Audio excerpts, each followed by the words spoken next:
नमस्कार, जय भीम साथियों। मैं आपका बेटा भाई चौधरी जितेंद्र सिंह जाटव। जैसा कि कल मालूम है, सुप्रीम कोर्ट ने महाराष्ट्र और मध्य प्रदेश के पंचायत चुनाव में हमारे पिछड़े वर्ग के भाइयों के आरक्षण पर रोक लगा दी है। मैं इस सुप्रीम कोर्ट के आदेश का पूरी तरह से विरोध करता हूं और कहना चाहता हूं अपने पिछड़े वर्ग के भाइयों से कि ये आपके आने वाली पीढ़ियों, आपके बच्चों को, आपके हक और अधिकार को छीनने का काम हो रहा है। इसका आपको हर तरीके से विरोध करना चाहिए।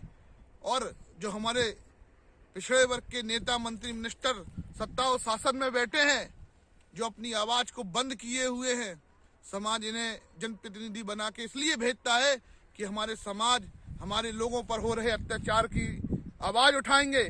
पर एक गूंगे बहरे लोग सत्ता में बैठकर सत्ता की मलाई तो खा रहे हैं, लेकिन समाज पर हो रहे अत्याचार को रोक नहीं रहे हैं। अभी पिछली कुछ समय पहले हमारे मेडिकल में जो हमारे पिछड़े वर्ग के भाइयों को 27% आरक्षण मिलना था, उसको भी घटाया गया है।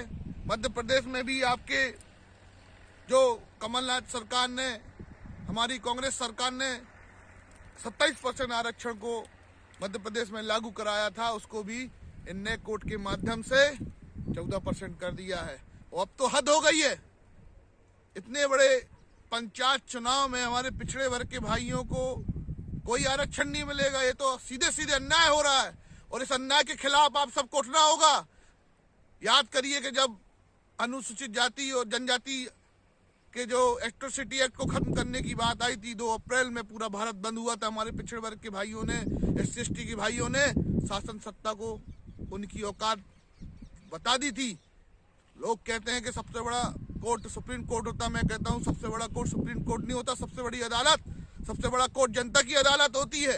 ये आपके हमारे हक और अधिकारों को छीनने का काम हो रहा है। आने वाली पीढ़ियों के हक और अधिकार को छीनने का काम है। अगर आज आप चुप हो गए तो आप अपनी आने वाली पीढ़ियों को क्या जवाब देंगे? आपके बच्चे आपसे पूछेंगे कि जब हमारे हक और अधिकार और आरक्षण को समाप्त किया जा रहा था, तब क्या आप घरों में चूड़ी पहनकर बैठे थे? ये आपको अपने बच्चों को जवाब देना होगा। मैं चाहता हूं कि इस पे बहुत बड़ा आंदोलन हो, सरकार को और कोर्ट को समझ में आए कि जनता की अदालत में मामला चला गया है। इस देश की 52% आबादी पिछड़े वर्ग की है और उनके हक और अधिकारों को छीनने के काम ये सरकार कर रही है। ये भाजपा के लोग कर रहे हैं, ये RSS के लोग कर रहे हैं। ये पिछड़े वर्ग के भाइयों के साथ नाइंसाफी है। पूरा अनुसूचित जाति, जनजाति और के वर्ग के भाई इस आंदोलन में पूरा साथ देंगे। मैं भी चाहता हूं पिछड़े वर्ग के जो बड़े बड़े जनप्रतिनिधि है, नेता है, नेतृत्व करते हैं, इस मामले को जनता की अदालत में लाए, सड़कों पे लाए और इस शासन प्रशासन को सबक सिखाए।